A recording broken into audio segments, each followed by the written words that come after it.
किसी भी बिज़नेस को लेके जो सबसे बड़ी परेशानी है ना, वो मार्केटिंग है कि हम अपनी प्रोडक्ट को सेल कैसे करें, मार्केट में कैसे जाएं।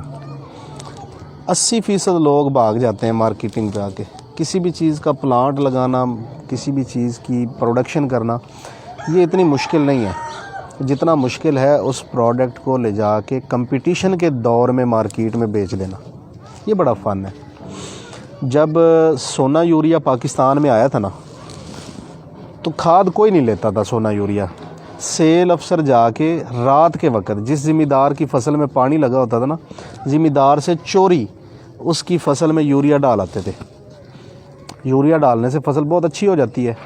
3-4 दिन के बाद जाके वो ज़िम्मेदार को पूछता था सेल अफसर, भाई तेरी ए फ़सल अच्छी है, ए कमज़ोर है, दी वजह की है? तो वो कहता था पता नहीं यार, पानी तो मैंने दोनों को एक ही दिन लगाया। तो वो बताते थे कि इस फसल में मैंने यूरिया डाला है आपसे चोरी, और इसमें नहीं डाला। इस तरीके से यूरिया की सेल शुरू हुई थी। बात समझ में? आज 1 करोड़ रुपया लेके जाए ना, तो यूरिया की एजेंसी नहीं मिलती हमें। यानी ये आसान काम नहीं है, ये मुश्किल काम है। लेकिन ये इतना मुश्किल नहीं कि इसको नामुमकिन बना दिया जाए। जब कोका कोला पाकिस्तान में आई थी तो इसकी पहले साल में 25 बोतलें बिकी थी। आज कोका कोला की एजेंसी ले सकता है आम बंदा? नहीं ले सकता, मुश्किल है, लेकिन नामुमकिन नहीं है। ऐसे ही है।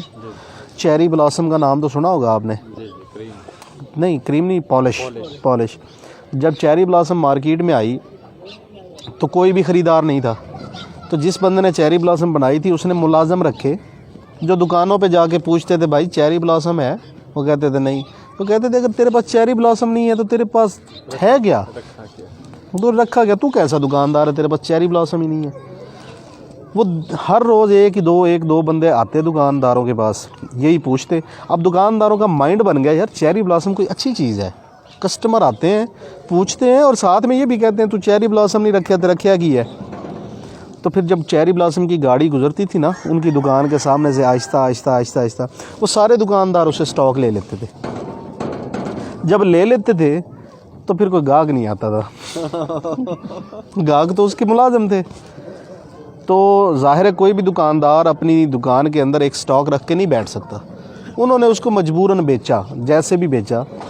तो जब बेचा तो चीज़ अच्छी थी, लोगों ने दोबारा मांगनी शुरू कर दी। तो आज जब भी पॉलिश का नाम जहन में आता है तो पहला नाम हमारे जहन में आता है चेरी ब्लॉसम। ऐसे शुरुआत हमेशा मुश्किल होती है, लेकिन कहीं ना कहीं से कभी ना कभी करनी पड़ती है। नया बंदा जब भी प्रोडक्ट मार्केट में लेके जाता है ना, उसके जहन में बड़े ना सुहाने ख्वाब सजाए होते हैं उसने, वो टूट जाते हैं कि मैंने जनाब ये चीज़ बना ली, अब मैं इसको बेचूंगा, अब मैं लखपति हो जाऊंगा, फिर मैं करोड़पति, और फिर मैं अरबपति हो जाऊंगा। होते हैं, ये नहीं कि होते नहीं, लेकिन यार एक प्रोसेस का नाम है ना। अब मैं मिसाल के तौर पे मैंने ये कप बना लिया है और मैं जाता हूँ दुकानदार के पास कि भाई मेरा कप रख लो। दुकानदार पूछेगा भाई तेरा नाम की है, तू कित्थों आया है? ना वो मुझे जानता है, ना वो मेरी प्रोडक्ट को जानता है। वो हमारे से प्रोडक्ट ले लेगा? नहीं लेगा ना। लेकिन अगले हफ्ते सेम डे हम फिर जाते हैं, अस्सलाम वालेकुम जी, मेरा नाम शाहिद है और ये मैं कप बेचता हूँ। तो उसको याद आ जाएगा, यार ये बंदा तो पिछले हफ्ते भी आया था। बात समझ नहीं मेरी? पहले वो हमें जानता ही नहीं था, उसके पास रोज़ाना बंदे आते हैं, वो भूल जाता है। जब आप सेम डे अगले हफ्ते उसके पास जाते हैं तो अब आपने उसको याद करवा दिया कि मेरा नाम क्या है और मैं क्या काम करता हूँ। प्रोडक्ट उसने आपसे फिर भी नहीं लेनी, लेकिन आपने याद करवा दिया। जब आप तीसरे हफ्ते और सेम डे उसी के पास जाते हैं और जाके कहते हैं अस्सलाम वालेकुम, तो फिर आपको ये कप दिखाने की ज़रूरत नहीं। उसको पता है कि आपका नाम शाहिद हुसैन जोई है और आप कप बेचते हैं। मतलब इंट्रोड्यूस हो गया, आपने अपने आप को इस्टेब्लिश कर लिया है कि आपका नाम शाहिद है और आप कप बेचते हैं। अब आपको ये कहने की ज़रूरत नहीं है। तीसरे हफ्ते 20 से 25% दुकानदार कहते हैं अच्छा यार तो यार रख जा 6 कप, ये वेक गए तो मैं तेनों पैसे दे देंगा। मतलब आप दुकान में घुस गए हैं, आपने अपनी जगह बना ली है, आपने बार बार जाके लोगों के जहन में लोगों के दिल में या दुकान में जगह बना ली है। इसको कहते हैं again and again, again and again, बार बार जाएं, बार बार जाएं। जब आप चौथे हफ्ते जाएंगे तो जाके क्या कहेंगे? पैसे ही मांगेंगे ना जी। कप दे गया था जी आपको पिछले हफ्ते, वो जो बिक गए उनके पैसे दे दें, जितने बिक गए पैसे ले लिए और रख दिए। ये क्यों हुआ? क्यों आपने पहले पैसे ले लिए, पहली सेल उठा ली उस दुकानदार से?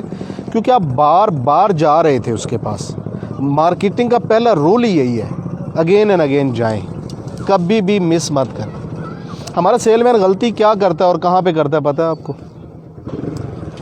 एक बंदे के पास वो जाता है, उससे बातचीत करता है, प्रोडक्ट उसको देने की कोशिश करता है, वो नहीं लेता तो नया बंदा दोबारा नहीं जाता। यार मैं पहले भी गया सी, ये तो साढ़े को चीज़ लेना ही नहीं, साढ़े कप खरीदता ही नहीं। वो ले या ना ले, आपने जाना ज़रूर है। अगर आप एक दिन में 20 दुकानें करते हैं तो अगले हफ्ते उसी दिन में 20 ही दुकानें करेंगे आप। ये नहीं कि 18 कर लें, 2 का रवैया अच्छा नहीं था तो आपने कहा नहीं यार इनके पास नहीं जाना। फिर होता क्या है, दुकानदार के पास आप ये चीज़ रख देते हैं। अब दुकान तो बहुत बड़ी है और दुकानदार 2 से 3 घंटों में थक जाता है। कितनी देर खड़ा रह सकता है दुकानदार या सेल्समैन? फिर वो एक जगह पे या खड़ा होता है या बैठता है। जब वो बैठ जाता है तो फिर उसकी कोशिश होती है और आदत भी होती है कि जो चीज़ें नज़दीक पड़ी है वही बेच दे। कप बेचना है ना, मेरा कप ये है तो किसी और का कप ये है, ये दूर रखा हुआ है, ये नज़दीक रखा हुआ है।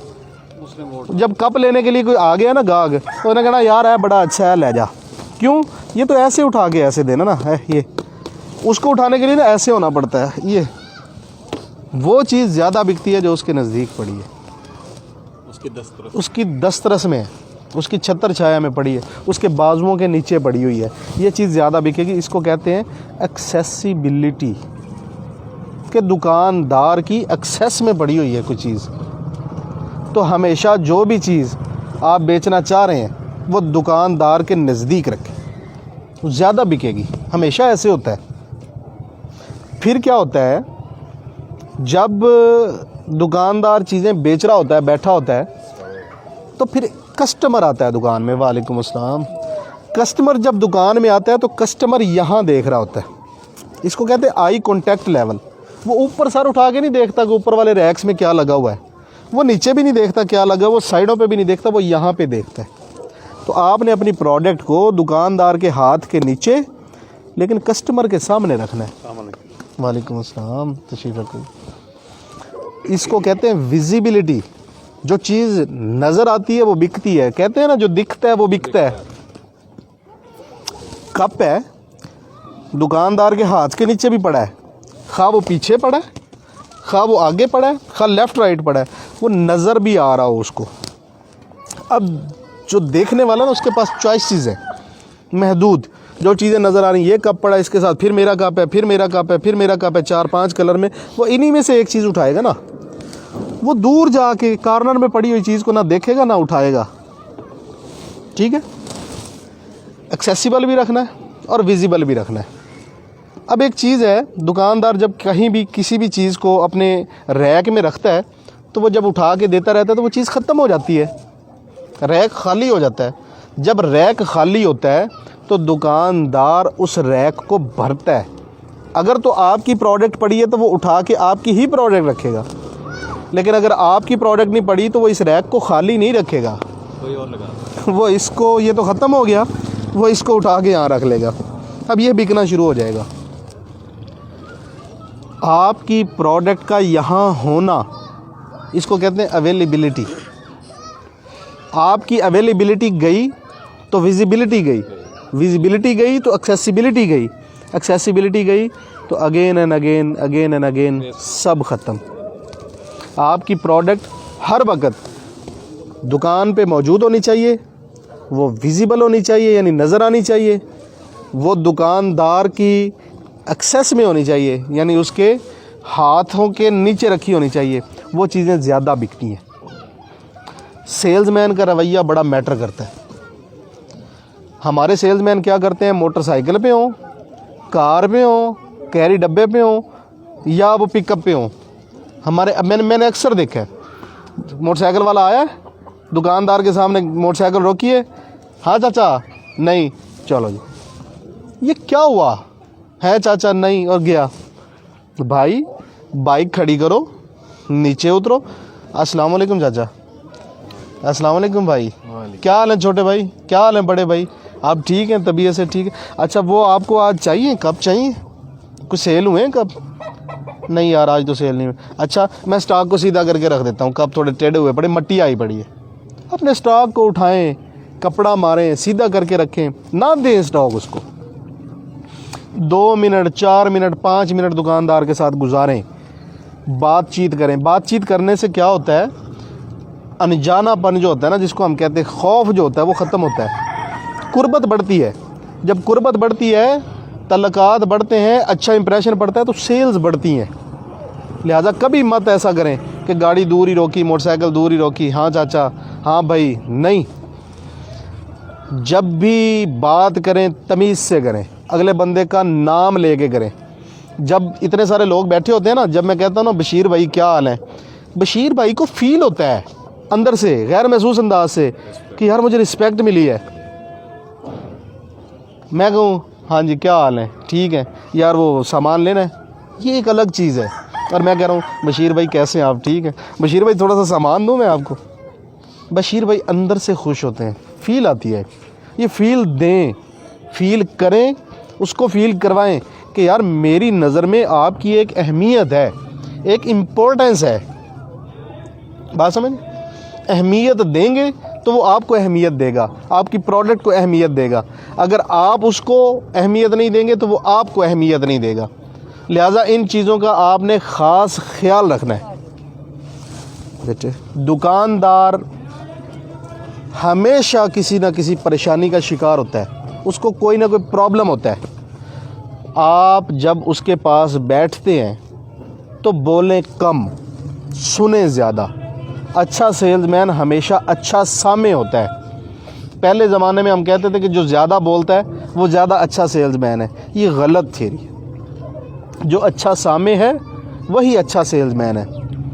ये भाई हैं, ये कप बेचता है कोई और बंदा, ये वाला, और ये कप बेचता हूँ मैं। अब इस कप को लेके इस भाई को क्या प्रॉब्लम्स हो सकते हैं, ये मैं उसी वक्त समझ सकता हूँ जब मैं इनसे बातें करूँगा, इनकी बातें सुनूँगा, ज़्यादा सुनूँगा, कम बोलूँगा। मिसाल के तौर पे जो बंदा इसको ये कप प्रोवाइड कर रहा है वो हमेशा पैसों का तकाजा करता रहता है, यार पैसे दे दो, पैसे दे दो, पैसे दे दो। ये इस दुकानदार का प्रॉब्लम हो सकता है। आप जब समझेंगे कि इसका क्या प्रॉब्लम है तो आप इसको आउट कर सकते हैं। कैसे? आप कहें चाचा जी ए कप ले लो, सुकून नाल जदों होण पैसे दे देना। बात समझ रहे हैं आप मेरी? पैसों का तकाजा आपने भी करना है, ये नहीं कि आपने नहीं करना, लेकिन आप उसकी साइकी को समझें कि वो इरिटेट किस चीज़ से हो रहा है। एक बंदा कप बेच रहा है और कंप्लेन आ रही है कि यार हथी टूट जाती है कप की ना जल्दी, कस्टमर्स आके बता रहे हैं। आपने उसको ये नहीं कहना कि भाई इसको हटा दो। आप उसकी बातों से जब अंदाज़ा लगा चुके हैं कि हथी का प्रॉब्लम है, आप बार बार कहेंगे चाचा जी यदि हथी बड़ी मजबूत है। आप ये नहीं कहेंगे कि इसकी हथी कमज़ोर है, मैंने ये समझ लिया, अरे इसकी हथी नहीं टूटेगी, ये मेरी गारंटी है। पैसे तो जो लेने देने हैं ना है ही, लेकिन ये जनाब इसकी हथी की कंप्लेन नहीं आई आज तक। गैर महसूस अंदाज में उसके दिमाग में ये चीज़ बिठानी है कि जो आपका प्रॉब्लम है मेरे पास उसका सलूशन है। आप चीज़ नहीं बेचेंगे, आप अपनी प्रोडक्ट के ज़रिए उस बंदे के प्रॉब्लम का सलूशन बेचेंगे। सलूशन बिका तो ये साहब आउट हैं और ये इन है। प्रॉब्लम कई हो सकते हैं, मैं एक एग्जांपल दे रहा हूँ एक चीज़ को लेके। आप जो भी चीज़ बेचते हैं या बेचना चाह रहे हैं, समझें प्रॉब्लम क्या है। रेट का प्रॉब्लम हो सकता है, बंदे के बिहेवियर का प्रॉब्लम हो सकता है, अवेलेबिलिटी का प्रॉब्लम हो सकता है, या जो है ना मार्केट में से कुछ और भी कंप्लेंट्स आ रही हैं, ABCD। समझें, तसल्ली से बातचीत करें, आप सबसे अच्छे सेल्समैन बन सकते हैं। ज़रूरी नहीं है कि आप अनाड़ी हैं तो आप सेल नहीं कर सकते। मेरी ये 5 या 6 बातें याद रख लें, मेहनत शुरू कर दें। 1 महीने में नई प्रोडक्ट लेके नए बंदे हो के आप मार्केट से पैसा उठाना शुरू कर देंगे। और कभी भी ये नहीं होता कि आप पूरी मार्केट को कैप्चर कर लें। हिस्सा बकदरे जुस्सा होता है। जितनी आपकी इन्वेस्टमेंट है उस हिसाब से मार्केट से शेयर उठा लेंगे। पूरी मार्केट नहीं उठा सकते आप, ये कभी नहीं होता। एक बड़ी सी परात के अंदर आप खाना रख दें, एक तरफ चूहे को बिठा दें और एक तरफ हाथी को बिठा दें, खाएं, कौन ज़्यादा खाएगा? हाथी ज़्यादा खाएगा, उसका जुस्सा ज़्यादा है, उसकी इन्वेस्टमेंट ज़्यादा है, उसने मार्केट में पैसा ज़्यादा डाला है, उसने रिसर्च और डेवलपमेंट ज़्यादा की है। चूहा कम खाएगा, जुस्से के मुताबिक खाएगा। हम अपना शेयर उठा सकते हैं। अगर 1 करोड़ रुपए की मार्केट है एक कस्बे के अंदर, एक छोटे शहर के अंदर, तो वहाँ पे 10 बंदे काम करने वाले हैं, तो उन 10 बंदों में से हम 1 करोड़ रुपया में से अपना उतना ही हिस्सा उठाएंगे ना जितनी हमारी इन्वेस्टमेंट है या जितनी हमारी मेहनत है। ये तो नहीं हो सकता करोड़ का करोड़ हम ले लें। हम उस करोड़ में से 2 लाख, 4 लाख, 5 लाख, 10 लाख निकाल सकते हैं, और यही मार्केट का असूल है। इससे ज़्यादा हम नहीं उठा सकते। लिहाजा कभी भी दिल छोटा नहीं करना, फेड अप नहीं होना। अपनी प्रोडक्ट को समझें कि ये क्या है, इसके अंदर क्या स्ट्रेंथ है, क्या जान है, इसकी खूबियाँ क्या और इसकी खामियाँ क्या हैं, और उसके बाद मार्केट के इन 6 असूलों को लेकर जाएं। इंशाल्लाह 1 महीने के अंदर आप प्रोग्रेस देखेंगे, आप मार्केट से पैसा उठा रहे होंगे। मार्केटिंग पे कोई सवाल करना हो तो मैं हाज़िर। अस्सलाम वालेकुम जी। सर एक सवाल है, डिस्ट्रीब्यूटर को खुद के साथ कैसे जोड़ें?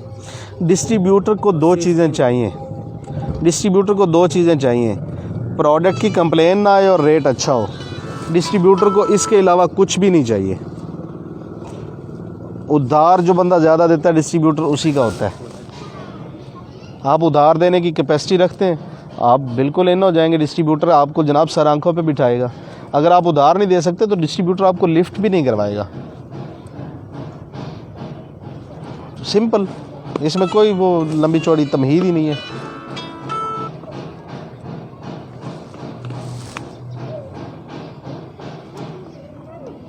पहचान किवें की जा सकती डिस्ट्रीब्यूटर की कि ਅਸੀਂ ਉਹਨੂੰ ਉਧਾਰ ਦੇ ਰਹੇ ਹਾਂ ਤੇ ਮਾਲ ਤੁਹਾਨੂੰ ਮਸਲਨ ऐसे?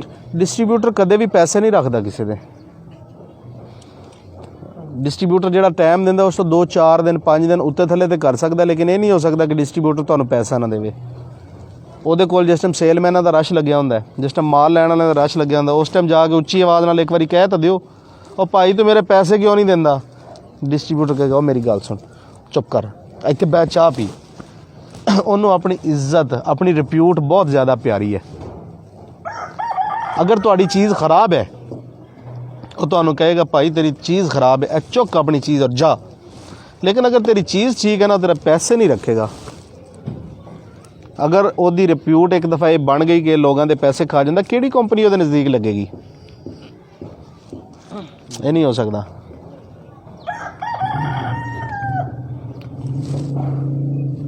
तुहाडा कोई सवाल?